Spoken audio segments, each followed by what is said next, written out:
કેટલા સ્પંજી, કેટલા ટેસ્ટી, કેટલા યમ્મી બનીને આપણા ગુલાબજામુન તૈયાર થઈ ગયા છે ફ્રેન્ડ. આ ગુલાબજામુન મેં સોજીમાંથી જ બનાવેલા છે. કેટલા સરસ બનીને તૈયાર થયા છે. કેટલા સ્પંજી, કેટલા ટેસ્ટી, કેટલા સરસ બન્યા છે ફ્રેન્ડ્સ. આ ગુલાબજામુન મેં સોજીમાંથી જ બનાવ્યા છે. અને જો ફ્રેન્ડ્સ કેટલા રસીલા બન્યા છે. તમારે આની રેસીપી જોઈએ છે તો ચલો રેસીપી શરૂ કરીએ. Hello friends, welcome to my channel. તો આજે હું તમારી સાથે શેર કરીશ એક નવી રેસીપી. તો આજે આપણે બનાવીશું ગુલાબજામુન. ગુલાબજામુન અમારા છોકરાઓને ફેવરેટ છે, એટલે આજે આપણે ગુલાબજામુન બનાવીશું. તો ગુલાબજામુન બનાવવા માટે મેં 2 ચમચી જેટલું ઘી લીધું છે. ઘી મેં ગેસ ઉપર ગરમ થવા માટે મૂકી દીધું છે. અને આ 1 કટોરી ભરીને મેં સોજી લીધી છે. લગભગ 1-1.5 કટોરી જેટલી હું લઈશ, કેમ કે અમારા છોકરાને ગુલાબજામુન વધુ પસંદ હોય છે. તમારે જેટલી બનાવો હોય એટલે તમારે 1 કટોરીથી બનાવો તો 1 કટોરીથી પણ બનાવી શકો છો. તો તમે માપથી જ બનાવશો તો તમારા ગુલાબજામુન કદી ખરાબ નહીં થાય. તો આપણે જેટલી આપણે આ સોજી લેવાની છે ને એટલું જ આપણે ખાંડ લેવાની છે ચાસણી બનાવવા માટે. અને દૂધ તમારે જેટલું નાખવું એટલું નાખી શકો. તો હવે આપણે ઘી ગરમ થઈ ગયું છે, તો એમાં આપણે સોજી નાખી દઈશું. તો આપણે સોજી સરસ રીતે શેકીશું. તમારે ધ્યાન રાખવાનું છે કે સોજી તમે શેકો ને ત્યારે ગેસ ધીમો જ રાખવાનો, નહીંતર શું આપણી સોજી બળી જશે. તો આપણે ધીમા ગેસ ઉપર શેકીશું તો સરસ રીતે સોજી શેકાઈ જશે. આ સોજી ઘણી નથી શેકવાની હોતી. તમારે સ્મેલ આવે ને કે સોજી શેકાઈ જાય અને આપણે સુગંધ નથી આવતી સરસ એવી સુગંધ આવી જાય એટલે સોજી શેકાઈ જાય એટલે આપણે ગેસ બંધ કરી દેવાનો. પછી આમાં દૂધ નાખવાનું હોય છે. તો ફ્રેન્ડ્સ, મેં આ દૂધ 2 કટોરી ભરીને યુઝ કરેલું છે. તમારે 1 કટોરીથી બનાવો તોય બની શકે છે, પણ 2 કટોરી તમે દૂધ નાખશો તો સરસ બનીને તૈયાર થઈ જશે. આમાં આપણે ધીમે ધીમે થોડું થોડું દૂધ નાખીશું અને શેકીશું તો સરસ રીતે શેકાઈ તૈયાર થઈ જશે. ફ્રેન્ડ્સ, તમારે એટલું ધ્યાન રાખવાનું હોય છે કે તમે આ સોજી સરસ રીતે આમાં દૂધમાં મેશ થઈ જાય ને તો આપણે ધીમે આ રીતે સરસ રીતે કરી દેવાની હોય છે. અને પછી આપણે જો લોટ ઘઉંનો બાંધીએ ને એ રીતની મસળીને તમે હાથની હથેળીથી મસળીને બનાવશો ને તો તમારા ગુલાબજામુન 100% તૂટશે નહીં. પણ મારી રેસીપી તમે ફોલો કરીને બનાવશો તો તમારા ગુલાબજામુન સરસ બનશે. હવે આપણી સોજી સરસ રીતે જો ફ્રેન્ડ્સ તૈયાર થઈ ગઈ છે.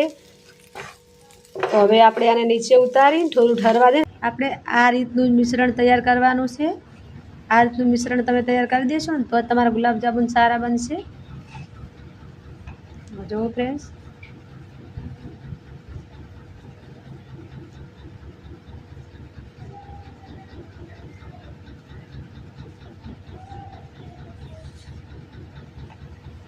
આ રીતનું તૈયાર કરવાનું છે.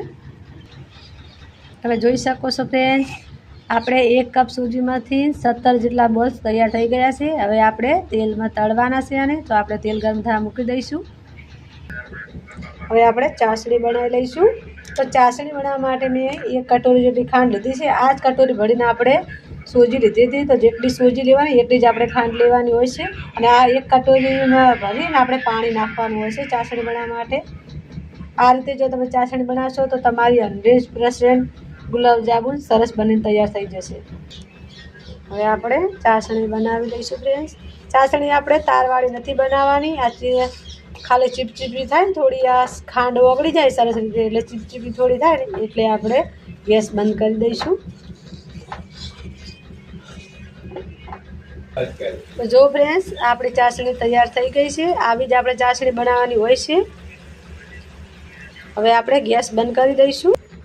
મેં 1 ચમચી જેટલો આમાં આપણે ઇલાયચીનો પાવડર ઉમેર્યો છે ચાસણીમાં. તો જો ફ્રેન્ડ્સ, આપણા ગુલાબજામુન મેં તળવા મૂકી દીધા છે અને કેવા સરસ રીતે ગોલ્ડન કલર આવી ગયો છે. હવે આપણે નીકાળી દઈશું, બીજા તળવા માટે મૂકીશું. તમારે ધ્યાન રાખવાનું કે તમે ગુલાબજામુન તળવા માટે મૂકો તો તરત હલાવવાનું નહીં, નહીંતર તૂટી જશે. જો ફ્રેન્ડ્સ, આપણા ગુલાબજામુન બનીને તૈયાર થઈ જશે, પણ આપણે 5-10 મિનિટ માટે આમાં ચાસણીમાં પડ્યા રાખવાના છે. તો જો ફ્રેન્ડ્સ, આપણા ગુલાબજામુન બનીને તૈયાર થઈ ગયા છે. કેટલા સરસ લાગે છે અને કેવો કલર આવી ગયો છે.